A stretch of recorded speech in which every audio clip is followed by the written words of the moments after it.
I just got the heat from that.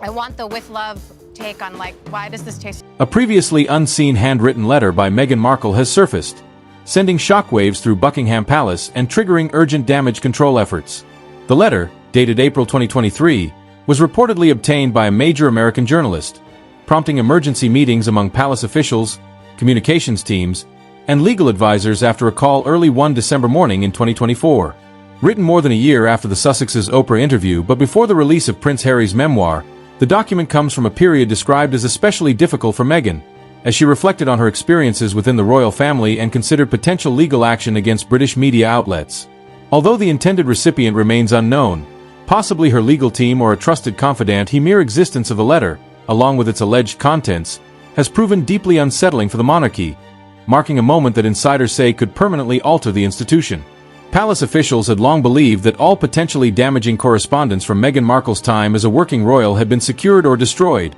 after investing significant resources to prevent any unexpected disclosures. The sudden emergence of a 6-page handwritten letter that had escaped their control sparked barely contained panic within palace walls, confronting even the most seasoned courtiers with an unprecedented crisis. Unlike a dismissible tabloid story or a contested photograph, this was primary source material in Meghan's own handwriting, reinforcing past public claims made by her and Prince Harry while introducing new and even more damaging allegations. King Charles was informed within an hour and is said to have reacted with deep weariness rather than anger, viewing the letter as yet another burden in a reign marked by ongoing turmoil and the painful divide between his familial loyalties and his duty to the crown. Prince William's response was reportedly far stronger, as the letter appeared to confirm his long-held belief that Meghan was responsible for Harry's estrangement, prompting him to argue for a forceful public rebuttal. Other advisors, however, urged caution, noting that the monarchy's long-standing policy of never complain, never explain had historically minimized damage, while deviations from it had often worsened crises. Still, remaining silent in the face of such detailed and serious accusations seemed equally risky. As a result, palace investigators have become intensely focused on how the letter was obtained, whether through theft, a deliberate leak from Meghan's circle, or a legal discovery process possibility carrying troubling implications of its own. The implications of the letter's emergence vary sharply depending on how it was obtained. If acquired illegally, the palace may have grounds for legal action to restrict its publication, while a deliberate leak would suggest that further damaging revelations could still follow. The timing could hardly be worse, arriving just weeks before major royal events that will place the family under intense international scrutiny, as King Charles works to stabilize his reign and Prince William and Catherine manage their own challenges, leaving the palace ill-equipped to withstand another Sussex-related controversy. Although the American publication in possession of the letter has not released it in full, the excerpts already published make clear that the contents go far beyond a minor embarrassment, with detailed allegations concerning race, unmet promises of mental health support, specific conversations with named individuals, and systemic failures within the institution claims that are precise and difficult to dismiss. To understand how Meghan Markle reached the point of writing such a letter, one must look back to the couple's January 2020 announcement that they would step back from royal duties, a move made without prior consultation and signaling their refusal to adhere to established royal protocols. The tense negotiations that followed ended with the palace rejecting Harry's proposed hybrid role, stripping the couple of their patronages and public funding, and prompting their move to California. While Harry and Meghan framed their departure as an escape from an oppressive system in favor of mental health and family, the palace advanced a counter-narrative portraying Meghan as unwilling to accept the sacrifices of royal life. These competing stories collided publicly in March 2021 during the Oprah Winfrey interview, watched by tens of millions worldwide, in which Meghan and Harry made detailed allegations about racial conversations, lack of institutional support, financial cutoffs, and emotional distress.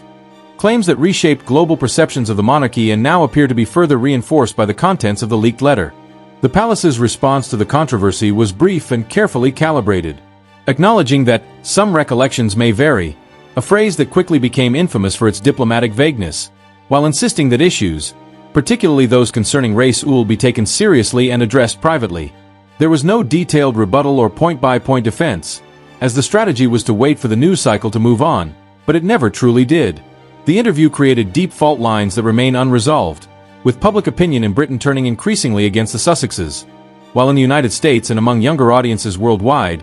Meghan and Harry were widely viewed as victims who had dared to challenge a powerful institution. This left the monarchy fighting a two-front battle, preserving domestic support while attempting to repair its international reputation. Tensions escalated further with the release of the Netflix documentary series in December 2022, in which the couple offered a more detailed and personal account of their royal experience through private photographs, journal entries, and testimony from friends, prompting quiet fury among senior royals even as the palace largely stayed silent. The situation reached a breaking point with the publication of Prince Harry's memoir in January 2023, which included explosive claims about family conflicts, emotional distance, and internal rivalries, selling millions of copies and dominating global headlines while reportedly severing communication between Harry and the rest of the family. Throughout this period, the palace continued to assert that private channels of communication remained open and that efforts toward reconciliation were ongoing. Although the palace publicly maintained that reconciliation efforts were ongoing, sources on both sides suggest the relationship had deteriorated beyond simple repair, with trust so deeply broken that every interaction felt like potential material for another interview or book. The family dynamic Harry once knew no longer existed, and Meghan's role in the unfolding narrative remained sharply contested, viewed by supporters as a woman who endured racism and institutional mistreatment and by critics as someone who isolated Harry and leveraged her royal ties, with a reality likely far more complex than either portrayal. By April 2023, when the leaked letter was written, Meghan was still processing the emotional impact of her time within the royal family, documenting her experiences in meticulous detail and seemingly considering further legal action despite outward success in California. The excerpts released from the letter are striking for their precision, naming individuals, dates, and incidents in a way that reads less like personal reflection and more like carefully assembled legal documentation. Meghan describes early meetings following her 2017 engagement in which she was allegedly told that shielding her from negative press was not a priority and that she needed to develop resilience, contradicting public claims that unprecedented protections were in place. She also recounts repeated requests from Harry for stronger responses to tabloid coverage that were declined, as well as serious concerns about how her mental health struggles were handled within palace structures, including being told support options were limited by her formal status and fears of public exposure. The letter further provides expanded context around conversations about Archie's skin color, reinforcing earlier allegations while presenting them with greater specificity, and collectively paints a picture of systemic failures that Harry and Meghan have long argued defined their experience within the institution. The letter claims that conversations about Archie's skin color occurred repeatedly during Meghan's pregnancy and involved speculation about whether it would be problematic if the child appeared too visibly mixed race, with specific family members named in the original text but redacted in media excerpts, and framed as casual yet deeply hurtful exchanges rooted in concern over public perception rather than overt malice. Meghan also makes detailed allegations involving Catherine, Princess of Wales, particularly revisiting the dispute over bridesmaid dresses before the May 2018 wedding, acknowledging mutual stress but disputing reports that she caused Catherine distress and instead asserting that Catherine later apologized privately. Even more controversial are her claims about how palace officials handled her father, Thomas Markle, alleging that they failed to protect her from his media behavior and implying that negative coverage of her may have been quietly tolerated or encouraged for institutional advantage. The letter further delves into the Sussexes' finances, asserting that promised financial support for Harry was withdrawn after their decision to step back from royal duties,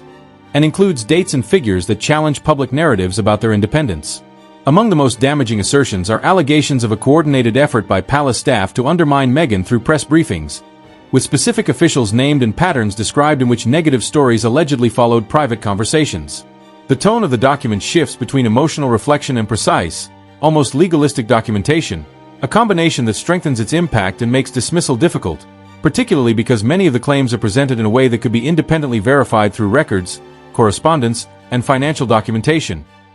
Faced with specific, documentable allegations, the palace can no longer rely on simply saying that recollections vary, as the leaked letter places Buckingham Palace in an unusually difficult and precarious position.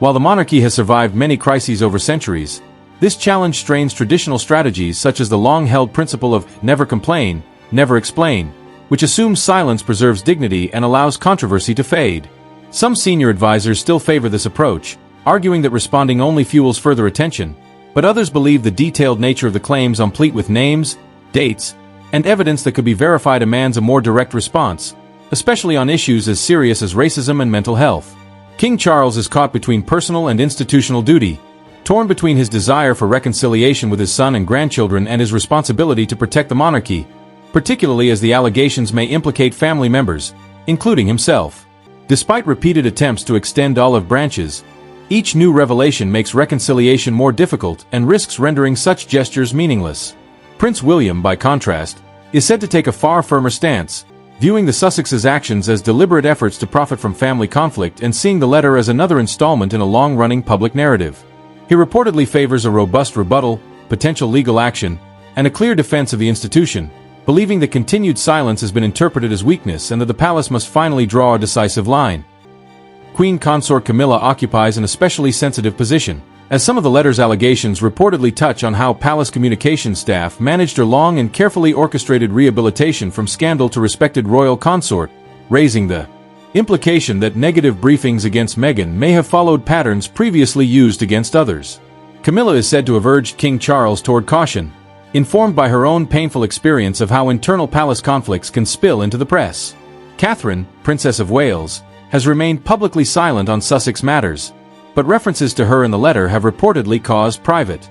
distress, as Meghan's account challenges Catherine's carefully cultivated image of composure and discretion, particularly regarding the disputed bridesmaid dress incident. Behind the scenes, legal advisors are working intensively to assess possible responses, including defamation claims, efforts to compel the American publication to reveal its source, or privacy-based actions to limit further disclosure, though each option carries serious risks by potentially prolonging scrutiny and forcing uncomfortable testimony from senior royals. Compounding the anxiety is uncertainty over what other documentation Meghan may possess, whether additional letters, journals, or records exist, and whether this leak is only the beginning of a broader campaign. The palace's communications team is split along generational lines, with traditionalists urging silence and patience, while younger advisors warn that avoiding engagement on issues such as racism and mental health risks appearing evasive or complicit. As a result, the question of who leaked the letter has become nearly as important as its contents, because in the intricate world of palace politics and Sussex relations, such a disclosure is unlikely to be accidental, and understanding who wanted the letter public, and why I determine what unfolds next. While the letter's allegations are framed not as emotional reactions but as claims supported by contemporaneous evidence, those close to Meghan insist she would never have voluntarily released such a deeply personal document. They describe it as having been written during a particularly dark period, filled with vulnerability and raw emotion, and argue that its publication represents a serious invasion of her privacy rather than a calculated public relations move. Competing theories about the source of the leak abound, ranging from palace insiders attempting to control or blunt the impact of future revelations, to accidental or deliberate disclosure within legal circles, to investigative journalists leveraging long-cultivated networks on both sides of the Atlantic. The American publication that broke the story has maintained that it obtained the letter lawfully and verified its authenticity through multiple sources,